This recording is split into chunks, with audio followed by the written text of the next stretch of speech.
Void Rivals, the appetizer. A juicy, nice opening for the meal to come. Delicious, good, but not what you were completely wanting, but still good. Transformers, the main course. Everything you could have ever asked for and then some.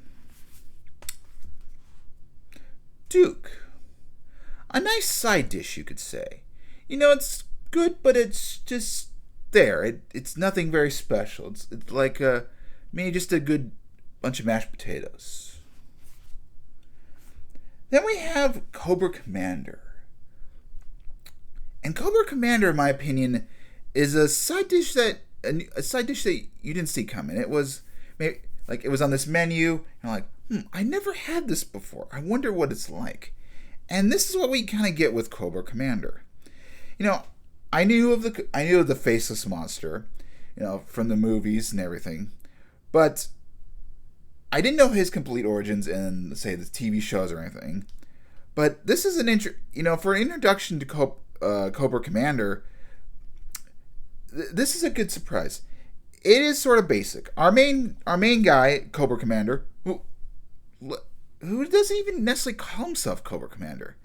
He's a salesman and a man of science, actually. He has no name, and I think this is kind of the point. I think his people would call him Cobra Commander, but we've never had him, he's never called Cobra Commander in the first volume. His origin starts with, he's on a planet, we'll just say Cobra La. The name of the species, the name of the group, they're an alien race, and he gets hold of Energon thanks to the likes of Megatron, and he's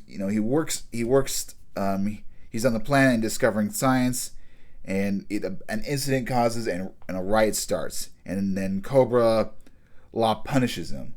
He's actually brought to death, but then the leader decides to bring him back because he wants to punish him himself.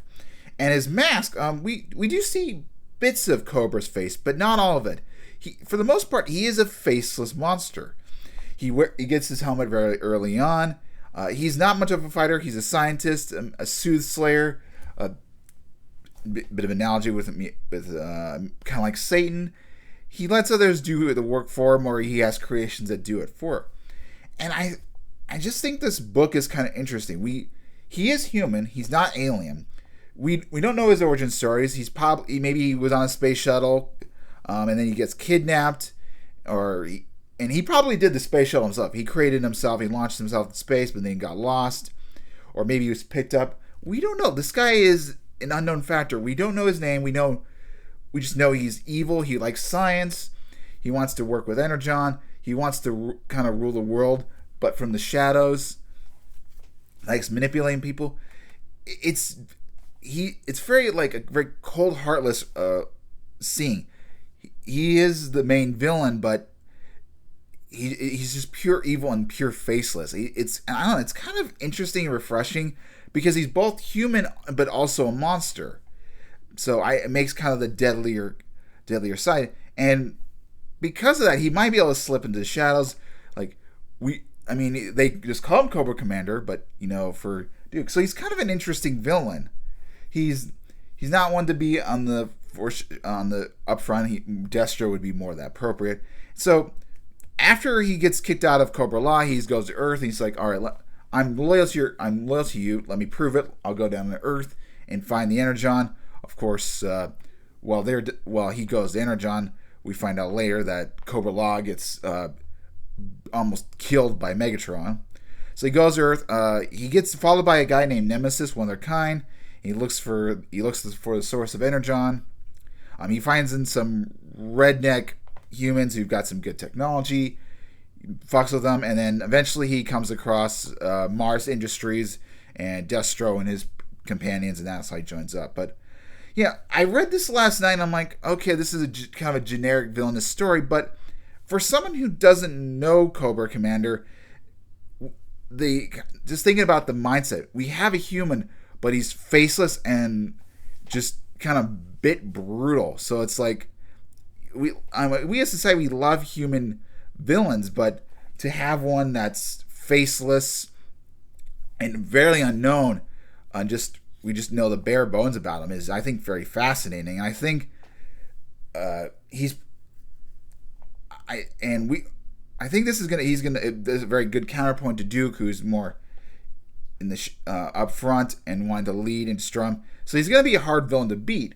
And I'm also kind of curious about Cobra Law, how they're gonna play, because we've shown they're gonna go to Earth, what side they're gonna play on. It's all very bit chaotic and interesting. So I really like this. In terms of a good solid score, maybe an 8 out of 10.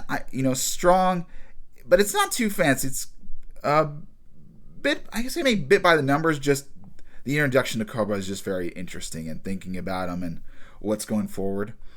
But yeah, so in terms of release schedules, we have the second volume of Void Rivals coming in September, and then Transformers coming in November. And then there's also we also get Destro, and then I believe her name's Scarlet.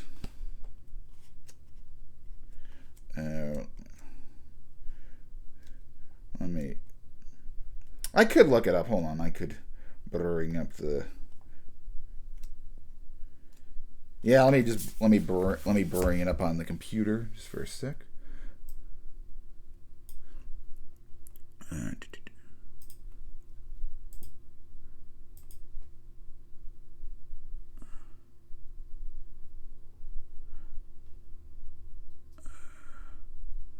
Pre-orders.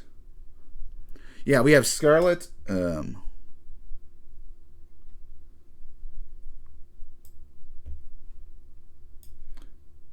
Scarlet. We have Scarlet right here, and then we have we have Destro. So, and then Destro Volume 1, which hold on, when are they coming out? November 19th is this one. And then Destro December 3rd. So maybe kind of a nice, good Christmas gift. But yeah, there's that. And then, like I said, we have Void Rivals 2, and then Transformers 2. So there's that.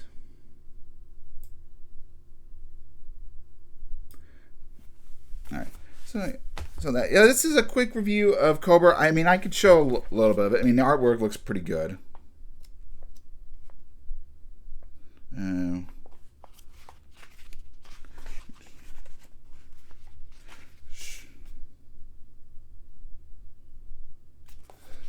don't know. This was like a nice page to view. Like, you see Cobra and his new weaponry. So there's that. Yeah, I like Cobra Commander. It's a nice volume. A bit unexpected. I mean, because Duke was a bit of a disappointment, whereas this is kind of nice. So it's going to be a while before we see more comic book reviews of this series. But until then, see you guys next time. And honestly, pick this book up. A good recommendation.